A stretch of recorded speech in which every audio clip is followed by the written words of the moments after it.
Beleza, galera? Hoje é dia 19 de janeiro de 2019. Você pode perceber que eu tô com o olho zoadaço aqui, ó, o olho esquerdo. E tendo em vista dessa situação horrorosa aqui, eu vou colocar aqui o óculos escuro que eu peguei emprestado da minha esposa pra não te afetar aí. Você poder olhar tranquilamente para mim. Como eu não tenho óculos escuro, peguei emprestado. Eu queria falar um pouco hoje a respeito lá dos ataques no Ceará. Eu não comentei nada a respeito disso, mas eu queria tratar de um assunto específico, que foi a convocação dos reservistas. 800 policiais que estavam na reserva foram convocados essa última semana. Por que isso é importante? Porque muita gente bate na tecla da previdência dos militares. Militar tem muito privilégio, aposenta cedo, 30 anos de serviço o cara já tá na vida boa e tal, mas não leva em conta as peculiaridades e as especificidades do cargo da profissão militar. Eu posso falar porque eu fiquei 11 anos dentro do militarismo. O militarismo ele difere de quase tudo aí que você possa imaginar. Inclusive, eu tô aqui com a minha reservista para mostrar para vocês o seguinte. Quando você dá baixa, a famosa baixa, você serviu lá e saiu fora, você tem que ir durante 5 anos para assinar aqui os carimbos. Você tem que se apresentar, você tem que se manter fisicamente pronto, preparado e com os endereços e telefones atualizados. Para quê? Para acontecer o que aconteceu no Ceará lá. Caso as forças militares precisem de você, tanto forças armadas quanto forças auxiliares, eles vão te convocar e a convocação é obrigatória. Eles dão prioridade enquanto há esse período de 5 anos aí.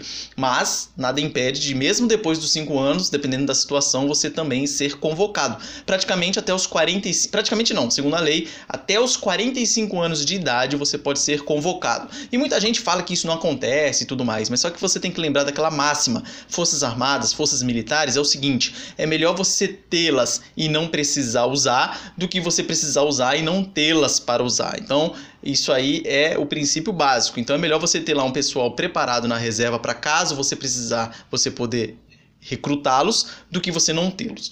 Então, por que eu falo isso?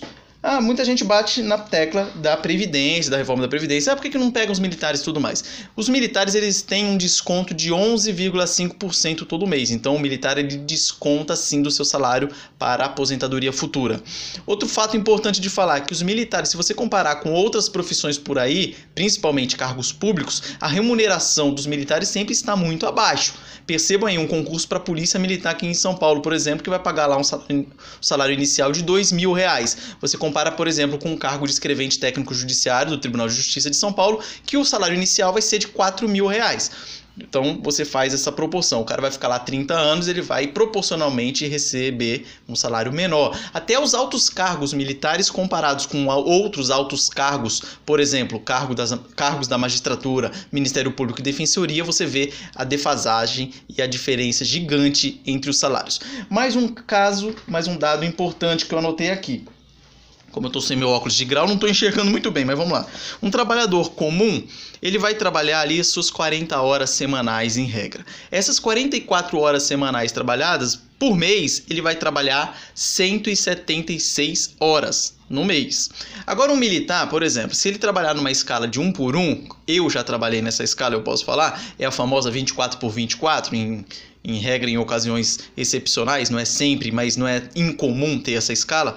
O militar ele vai trabalhar 360 horas por mês. 360 horas por mês. É aquela escala o seguinte, você entra às 8 da manhã de um dia, sai às 8 da manhã do outro dia, no dia que você saiu você está folgando e aí no próximo dia você entra às 8 de novo, então é o 24 por 24.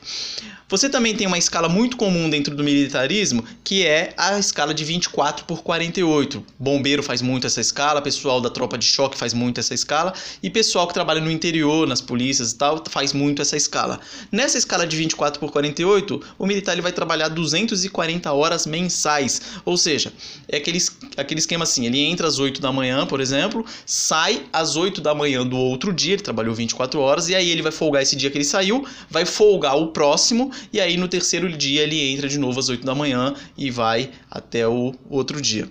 E mais uma escala que é uma das mais comuns aí dentro do meio militar, que é a 12 por 36. O cara vai trabalhar 180 horas mensais, também vai ultrapassar aqui o do trabalhador comum, que é 176. Um dado importante também é que todas essas escalas são as padrões. Você tem casos excepcionais que você vai acabar trabalhando mais. No interior, por exemplo, o policial militar está lá, trabalha lá as suas 24 por 48.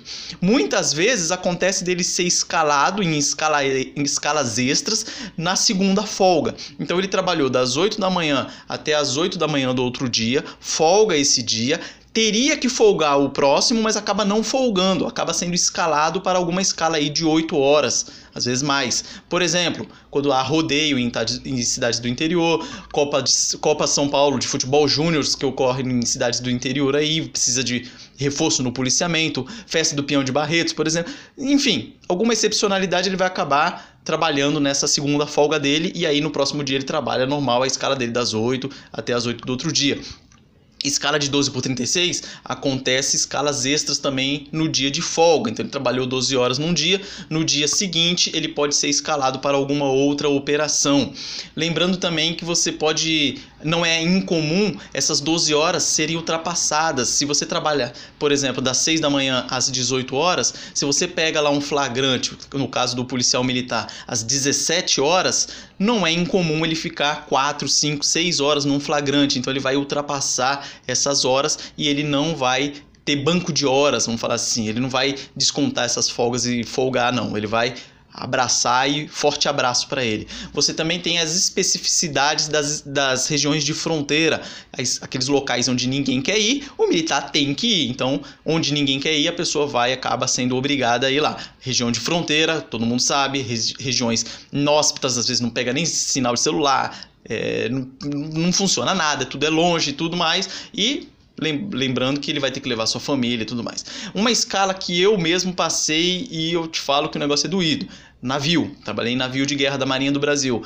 Você lá, a regra é trabalhar os 24 por 48, mas só que você acumula o expediente também. Então, supondo que a viagem mais longa que eu fiz durou 3 semanas, direto. Então vamos supor, eu entrei lá segunda de manhã às 8 horas da manhã. Supondo que essa era a minha escala de 24 horas. Então o navio saiu, entro às 8, saio supostamente de serviço às 8 da manhã do outro dia, só que eu não vou embora, o navio está navegando, então eu cumpro mais aquele expediente.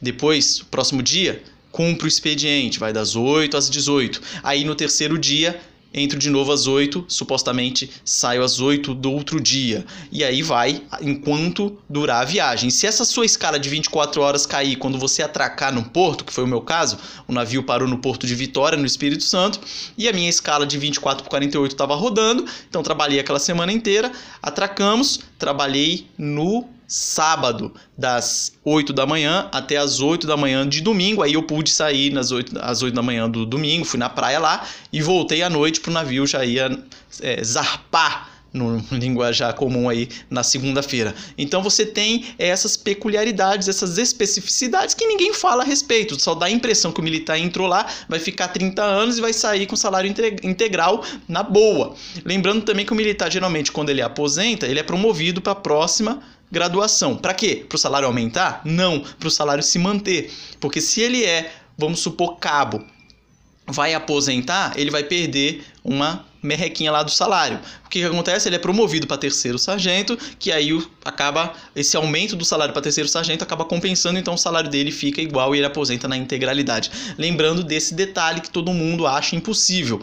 Ele vai para a reserva, mas pode ser chamado, pode ser convocado a qualquer momento, e se não ir, comete transgressão disciplinar e pode se lascar. Beleza? Então, só um pouco aqui a respeito da minha opinião a respeito dessa briga de previdência envolvendo os militares. É engraçado que eu não ouço ninguém falando a respeito dos aposentados pagos pelo INSS, dos supostos perseguidos políticos da época do regime militar. Todo mundo passa um pano a respeito disso. Tá aí seu Dirceu aposentado, vários guerrilheiros que contaram o tempo de guerrilha como tempo de serviço e aí ficam aí na maior mamata. E aí ninguém fala a respeito disso. Ninguém fala da reforma da previdência, das aposentadorias dos políticos nossos aí, que recebem nossos salários altíssimos, inclusive.